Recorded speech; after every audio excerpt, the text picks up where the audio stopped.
If that's working. Okay. The Wordsmith here from faith.org. I'm with my new friend and brother, Vinnie DeStefano, who's working for an organization to do with the defense of Julian Assange. And I'm sorry for the lighting right now. The lighting for Vinny's going to be much better, but at least you can hear me. And know that I'm here, both in person and in spirit, there with you. I'm going to turn around now. We're going to talk to Vinny and get good insights into what they're doing and what's happening here right now. Vinny, how are you? I'm doing fantastic now, better than I'm here with you, Ed. Thank you, brother. Yeah. And still, even though it's been only 5 minutes, I'm still the man, myth, and the legend. Well, as Ed said, my name is Vinnie DeStefano. I'm the National Organizing Director for Assange Defense USA. We're an organization that works in concert with Assange organizations all around the globe, working for the same cause, and that is to see that Julian Assange is free to go back to the work that he was doing with WikiLeaks. Now, the work of WikiLeaks continues, but Julian is in prison. The reason that we came together to form Assange Defense was because we saw the existential threat that the prosecution of Julian Assange meant not only to him, not only to WikiLeaks, but to the very concept of investigative journalism and freedom of speech. If he is prosecuted, as the Obama administration said, it represents the New York Times problem. That means that any president of the United States, any government around the world could choose, as the United States has done, much to their eternal shame, they could accuse a person who's not a citizen, who's never set foot in their soil, who's printed truthful information that is in the benefit of the public, and they could call them off to their country, and they could take and put them in jail, again, for truthful information. And so when we came together in 2019, Assange Defense didn't exist, but there was an umbrella organization called the Courage Foundation, which is an organization that was formed for the protections of whistleblowers, principally with the courageous Chelsea Manning. My comrade and my boss, Nathan Fuller, ran that organization. He was part of the ad hoc group that came together with people all over the country, lawyers, people from the Pacifica Network, people from the ACLU, and just people who had an interest in this case. And we came together to see what we could do. The very first event that we put together was a webinar. Not a webinar, this was before webinars. This is actually an in-person symposium that included Barry Pollock, Julian's legal representative here in the United States, Margaret Kunstler, who, along with Tariq Lee, did the great book In Defense of Julian Assange, Marjorie Cohen, Stephen Brody, and a host of other people, luminaries with vastly better CVs than I have, because I'm just an activist, but these were actual lawyers and intellectuals. And we came together, and since then, we've been working diligently to see that the case of Julian Assange is brought to the public in as broad a manner as it can be. Now, that's incredibly important, because although Julian's case is known around the world, in my own country, the country that is responsible for Julian's incarceration, recently, 2 years ago, when the Biden administration had the Summit of the Americas, so-called Summit of the Americas, which they disinvited many of the portions of South America and Central America, including Cuba, we held our own event called the People's Summit. I had an Assange table there. It was made up of activists and socialists and communist and labor union leaders and people of the right of all stripes to come together to show our solidarity for the people that had been disinvited and to talk about the things that were important to us. Now, there were many symposiums there on Julian, but the reason I mention that is when I was at my table, young, intelligent, committed activists would come up. And the first question I would ask him is, do you know who Julian Assange is? And I was gobsmacked in the beginning to realize that 90% of those kids that came up, and I call them kids, but I had the boundless respect for them, they would say no. They might know who WikiLeaks was or what WikiLeaks did, but they didn't know Julian. And it occurred to me that was not by accident. That happened because Julian, first and foremost, had been in exile in the Ecuadorian embassy for 7 years and then in prison for 2 years. So for these young activists in their 20s, in their early 30s, Julian had been erased for most of their life.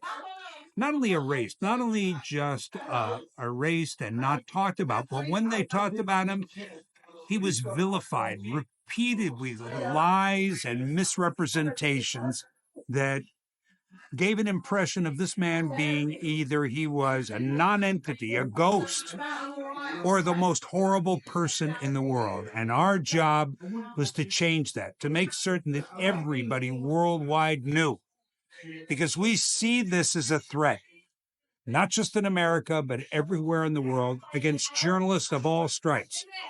The Gaza situation right now, more journalists have been killed in the brief span that has occurred since, in the World War II.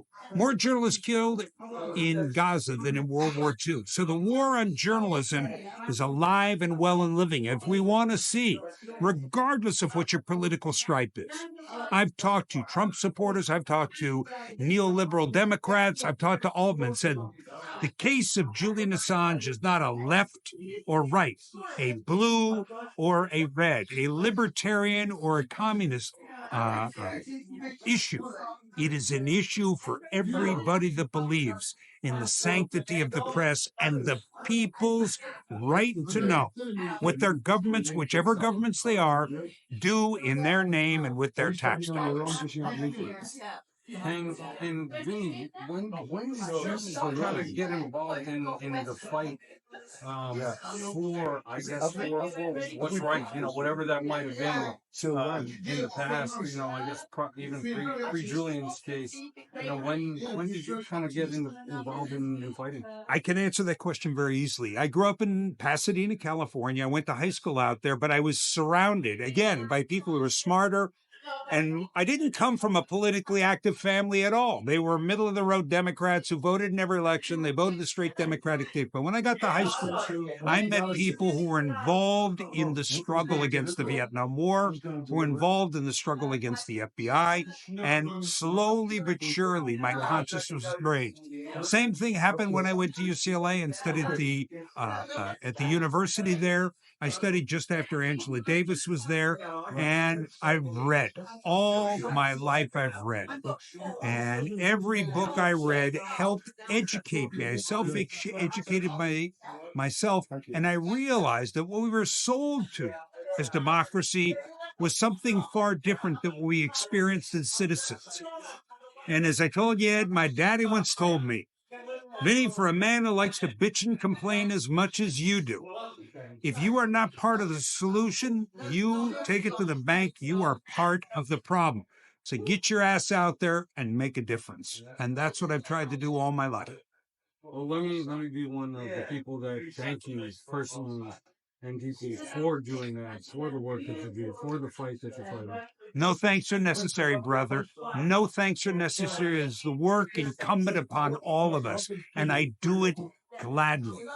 I do it with a spirit of excitement, because not only are we doing well by doing good, but we're surrounded by a community around the world of people who feel like us. We may be small in numbers, but we are legion in our passion. That's an absolute fact. Very well put. And so now, let's kind of move into the crux of the situation here. How is it looking? And I know that, look, I'm an eternal optimist. That is me by nature. At the same time, I hear what's being said in the huddles. How's it looking and what? Well, I'll quote the great Antonio Gramsci, who died in Mussolini's prison during World War II. And he said, I am a pessimist by my intellect, but I am optimistic by virtue of my will. And that is me to a T. The world is going to hell in a handbasket, but by my will, I refuse the luxury of pessimism. I figure that every day when I get up in America, where homelessness is off the charts, where the inequality is unbelievable, not since the robber baron era of the late 1800s. But I think to myself, I turn the tap on and clean water comes out. I don't live where a 2,000 or 5,000 pound bunker bomb can kill my entire family. I don't live in a radioactive waste dump, so I refuse to pity myself. I want to make a world where everyone has an opportunity. Everyone is equal, a land, country, a world without borders and without an other. I recognize the humanity of everyone that surrounds me. We are all one people. And so, as a relation to the case, I believe there are four things could happen. In a best case scenario, these two judges that are hearing this appeal could decide that they can allow the appeal to go forward and Julian could be set free. Not now, but very shortly. The other thing that could happen is the judges could find against it. And I hate to put it this way, they could slip a bag over Julian Assange's head and they could render him, that is American, for unlawful kidnapping and torture and send him back to most assured conviction and 175-year prison sentence in the harshest prison system in the world. The other thing that could happen is they could deny him his extradition, but allow him the opportunity finally to present his case before the European Court of Human Rights. Let's do it. Let's get to work. You bet. My brother, pleasure. Thank you so much. Pleasure was all mine.